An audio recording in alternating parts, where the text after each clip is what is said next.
Hello' everyone সকলোকে নমস্কাৰ জনাইছোঁ আৰু মই নিপুণ আপোনালোক স্বাগতম জনাইছোঁ অন্য এটি ভিডিঅ'ৰ সৈতে মোৰ YouTube channel Nipon's kitchen and ট্ৰেভেললৈকে। অ'কে, ভিডিঅ'টো আৰম্ভ কৰাৰ আগতে আপোনালোক এটা কথা কৈ লওঁ। আপোনালোকে জাষ্ট ভিডিঅ'টো 1 ছেকেণ্ডৰ কাৰণে পজ কৰক আৰু গুগলত যাওক, যাই পেলাই এটা ছাৰ্চ কৰকচোন first village of India. First village of India বুলি আপোনালোকে ছাৰ্চ কৰক, কি আহে চাওকচোন। কি পালে কওকচোন? মানা। য়েছ, মই আজি উপস্থিত আছোঁ সাগৰ পৃষ্ঠৰ পৰা প্ৰায় 10,000 ফুট ওপৰত উচ্চতাত থকা এই মানা ভিলেজখনত। এয়া দেখা পাইছে, মই আছোঁ এই মানা ভিলেজখনত, যিখন গাঁও হৈছে উত্তৰাখণ্ডত অৱস্থিত আৰু সেইখন গাঁৱে ভাৰত আৰু চীনৰ সীমান্তৱৰ্তী অঞ্চলত এই গাঁওখন অৱস্থিত। এটা মই দেখাই দিছোঁ, সেয়া দেখা পাইছে যি বগা বগা পাহাৰখন যদি দেখা পাইছে, সেয়া হৈছে চীন দেশ। আমাৰ যি সীমান্তৱৰ্তী দেশ, ভাৰতৰ গাতে লাগি থকা অন্য এখন বিদেশী ৰাষ্ট্ৰ চীন। তো সেইখন হৈছে চীন দেশ আৰু এয়া হৈছে ভাৰত আৰু এইখন হৈছে মানা আৰু এইখনেই হৈছে ভাৰতৰ প্ৰথম গাঁও বুলি এইখনক কোৱা হয়, মানা ভিলেজ, যিটো আপোনালোকে গুগলতো হয়তো পালে এইমাত্ৰ। তো আহক এতিয়া মোৰ লগত মই মানা ভিলেজখন বিষয়ে আপোনালোক কিছু কথা ক'ম আৰু নজনা কথাও কিছু ক'ম আৰু আপোনালোক দেখাম। মই আছোঁ মানা ভিলেজত। এতিয়া মোৰ লগত আছে উপকূল। কোৱা। প্ৰথম ভিলেজ অঁ, ইণ্ডিয়াছ ফাৰ্ষ্ট ভিলেজ। অঁ, খুব ধুনীয়া এটা পৰিৱেশ, খুব ভাল লাগিছে আৰু মানে এক্সাইটমেণ্টটো বহুত বেছি। এনেকুৱা এটা জেগাত যে আহিছোঁ, মানে কি ক'ম, বিৰাট হেপ্পী, ভাল লাগিছে। তো ইয়াত কিবা এডভেঞ্চাৰাছ কিবা আছে নেকি? কিবা আছে আৰু ৱাটাৰফল এটা আছে বুলি কৈছে। ৱাটাৰফল বোলে আপোনাৰ আধালৈকে তলত বোলে নপৰে, উৰি যায় পানীটো, সেইটোলৈকে যাম। বঢ়িয়া। তো আপোনালোকক দেখাই আছোঁ কি আছে কি নাই, গোটেইখিনি আপোনালোক দেখাম। মোৰ ভিডিঅ'ত গোটেইখিনি পাব, আপোনালোকে শেষলৈকে চাই থাকক। তো আমি গৈ আছোঁ এতিয়া মানা ভিলেজখনৰ বিষয়ে আৰু এষাৰ কথা কৈ লওঁ আপোনালোক। বদ্ৰীনাথ যি আমি গ'লোঁ অলপ আগতে, বদ্ৰীনাথ মন্দিৰৰ পৰা মাত্ৰ 3 কিলোমিটাৰ, এইখিনি মাত্ৰ 3 কিলোমিটাৰৰ ডিষ্টেঞ্চত এই মানা ভিলেজখন ইয়াতে আছে। গতিকে সেইখন আপোনালোক গোটেইখিনি দেখাম, আপোনালোকে বলক মোৰ লগত, দেখাই আছোঁ। তো আহি থকা ৰাস্তা পথতে মানা ভিলেজত আহি থকা ৰাস্তা পথতে গণেশ বাবাৰ মন্দিৰ এটা পালোঁ ইয়াতে। তো গণেশ গুফাত ইয়াতে গণেশ মন্দিৰটোত এটা সেৱা লৈ পেলাই আমি ইয়াৰ পৰা আকৌ যাত্ৰা আৰম্ভ কৰিম। ওপৰত যাব লাগে, অলপমান ওপৰত যাবলৈ, যদি দেখিছে মোৰ পিছফালে ৰাস্তা পথটো আপোনালোকে দেখিছে, ওপৰত যাব লাগে কিছু ওপৰত, যিহেতু পাহাৰীয়া অঞ্চল। তো ওপৰত যাব লাগিব। তো গণেশ গুফাৰ এটা সেৱা লৈ লওঁ, তাৰপিছত আপোনালোক আকৌ দেখাই আছোঁ।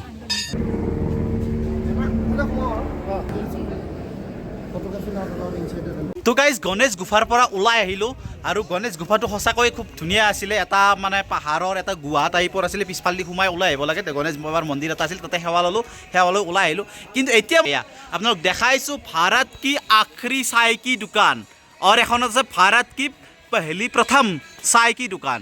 মানে কি, ইফালৰ পৰা যদি আহে কোনোবা, এইখন হ'ব প্ৰথম, আৰু ইফালৰ পৰা আহিলে এইখন হ'ব লাষ্ট।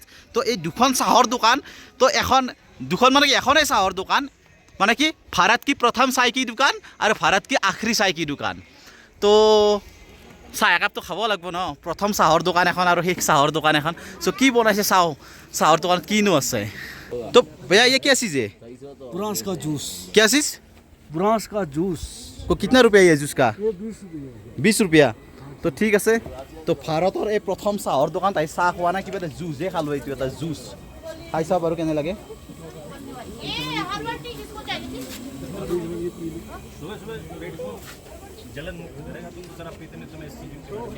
ঠিক ঠাক টেষ্ট আৰু তো এই দোকানখনৰ গাতে লাগি আছে এইটো শ্ৰী বেদব্যাস গুফা। তো এইটো এটা গুফা, ইয়াতো শিলৰ গুফা এটা আছে, আপুনি দেখা পাইছে গুফাটো। এয়া এই যিটো এইটো হ'ল বেদব্যাস গুফা। তো এইটোৰ ভিতৰতো এনেকুৱা শিলৰ কিছু লিপি আছে চাগে, শিলৰ মানে কি ভাস্কৰ্য বা কিবা কলা কিবা থাকিব পাৰে ইয়াতে। মিন্দৰ, কি এইটো? এইটো হৈছে 5330 বছৰীয়া পুৰণি এটি গুহা। 2022 চনত 5330 বছৰ হৈছে। এতিয়া ধৰক 5331 বছৰ হ'ল এতিয়া। আৰু এই গুহাটোতে ৰচনা কৰিছিলে বেদ, মহাভাৰত।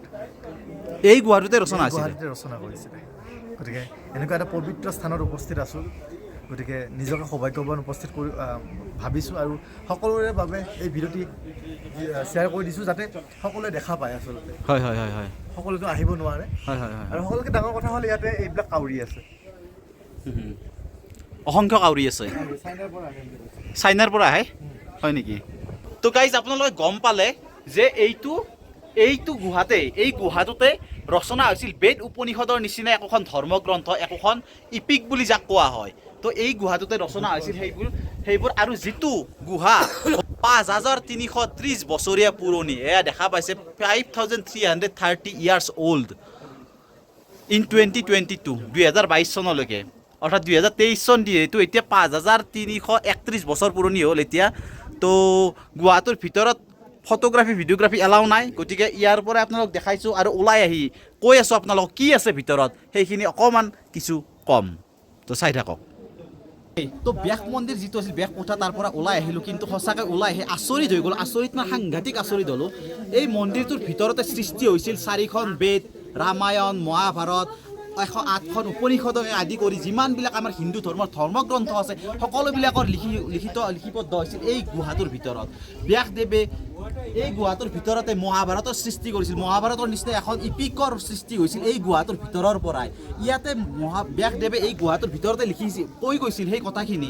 আৰু গণেশ গুফাত, সেয়া যে আমি গণেশ গুফাত গৈছিলোঁ, গণেশ গুফাত গণেশে সেইখন আকৌ লিখিছিল তাতে, ব্যাসদেৱে ইয়াৰ পৰা কৈছিল আৰু তাতে গণেশে লিখিছিল। কিন্তু ব্যাসদেৱ তাতে সেই মহাভাৰতত সন্তুষ্ট নাথাকি পৰৱৰ্তী আৰু যিমান কেইখন ধৰ্মগ্ৰন্থ আছে, উপনিষদ, বেদ, এইবিলাকক ব্যাসদেৱে ইয়াতে লিপিবদ্ধ কৰিছিল। তেতিয়াই সৰস্বতী নদীটো এই কাষেৰে বৈ যোৱাত যেতিয়া নদীৰ যিটো শব্দ, নদীৰ যিটো চাউণ্ড, শব্দত তেওঁ যেতিয়া মানে শব্দত যেতিয়া কাণত যেতিয়া আহিছিল, শব্দ পৰিছিল, তেতিয়া তেওঁ কনচেনট্ৰেশ্যনটো যেতিয়া ব্ৰেক হৈছিল। আৰু তেতিয়াই কি কৰিছিল ব্যাসদেৱে সৰস্বতী নদীটো মাটিৰ তলেৰে বোৱাই লৈ গুচি গৈছিল। তো ইমানখিনি পৰ্যন্ত ইয়াতে এটা মানে কি ক'ম আৰু মই নাজানো আৰু কি ক'ম, মই এইটো বুজি পোৱা নাই আৰু। তো বেদাব্যাস গুফা সঁচাকৈ এটা মানে বিৰাট সাংঘাতিক এটা মানে ইপিক আৰু মানে ইয়াতে মানে বিৰাট ভাল লাগিল। ফাৰ্ষ্ট টাইম এটা বস্তু আহি মানে মনে শান্তি পোৱা বস্তু এটা মানে হৈছে, বিৰাট ভাল লাগিল। আৰু এটা বস্তু মিন্ধৰে দেখাব পাৰা নেকি? মই জুম কৰি দিছোঁ, মই জুম কৰি দিছোঁ। কিন্তু আপোনালোকে চাওক, এনেকুৱা শিল, বহুত শিল দেখিলোঁ উত্তৰাখণ্ডখনত, বিভিন্ন শিলেৰে ভৰ্তি, কিন্তু শিলেৰে ভৰ্তি এই যে গুফাটোত এনেকুৱা শিল এটাও নাই, এনেকুৱা শিল এটাও নাই য'ত আপোনালোকে শিলটো যদি ভালকৈ লক্ষ্য কৰে দেখা পাব ইয়াতে আপোনালোকৰ কি হৈ আছে।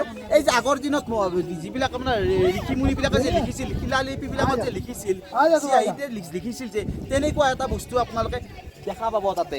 আৰু সঁচাকৈ সেইটো তেওঁ তেনেকেই ক'লে যে ইয়াতে এইবিলাক বস্তু লিখা আছিল, ধৰ্মগ্ৰন্থৰ বিভিন্ন শ্লোক পাতি এইবিলাক লিখা আছিল। কিন্তু কলিৰ যুগত এই বস্তুটোৱে শিলৰ ৰূপ ল'লে, সেই লিখনিবিলাক লাহে লাহে নোহোৱা হ'ল, মচা গ'ল আৰু এতিয়া শিলৰ ৰূপ ল'লে। সঁচাকৈ খুব মানে এটা মানে বেদাব্যাস গুফা আহি বিৰাট ভাল লাগিল। আৰু আমি এতিয়া গৈ আছোঁ সৰস্বতী নদীলৈ, যদিহে সম্ভৱ হয় তালৈকে গৈ আছোঁ।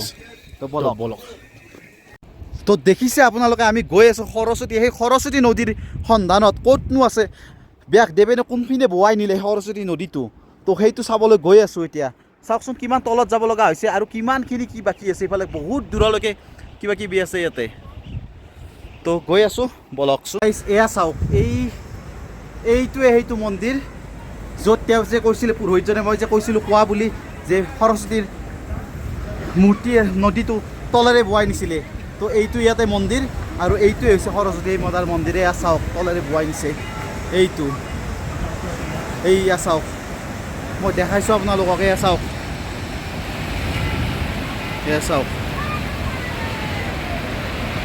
ওপৰেৰে নহয় তলেৰে বৈ গৈছে এই মন্দিৰটো, চাওক।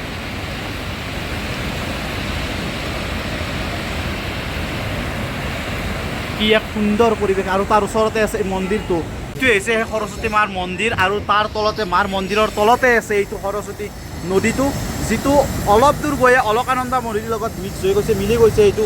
আৰু এইটো চাওক, ওপৰেৰে নহয় গুফাৰ তলেৰে বৈ গৈছে ই।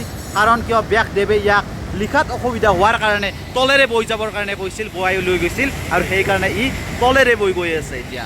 তো আপোনালোক দেখালোঁ। আৰু বহুত কিবা কিবি আছে, এতিয়া আমি আকৌ ওলাই যাম ইয়াৰ পৰা। আৰু দূৰত বহুত কিবা কিবি আছিলে চাব, কিন্তু ইমান দূৰ সম্ভৱ নহ'ব, কাৰণ পাহাৰত বহুত ওপৰত উঠিব লাগে, ইমানখিনি সম্ভৱ নহ'ব। গতিকে আৰু সময়ৰো কিছু তাগিদা আছে, গতিকে এতিয়া আমি গৈ থাকোঁ। আৰু আপোনালোকক দেখালোঁ ভাৰতৰ প্ৰথম গাঁওখন, যিখন ভাৰতৰ প্ৰথম গাঁওখনত কিনো আছে আপোনালোক দেখালোঁ। সঁচাকৈ এইখন প্ৰথম গাঁওখন আহি বিৰাট ভাল লাগিল।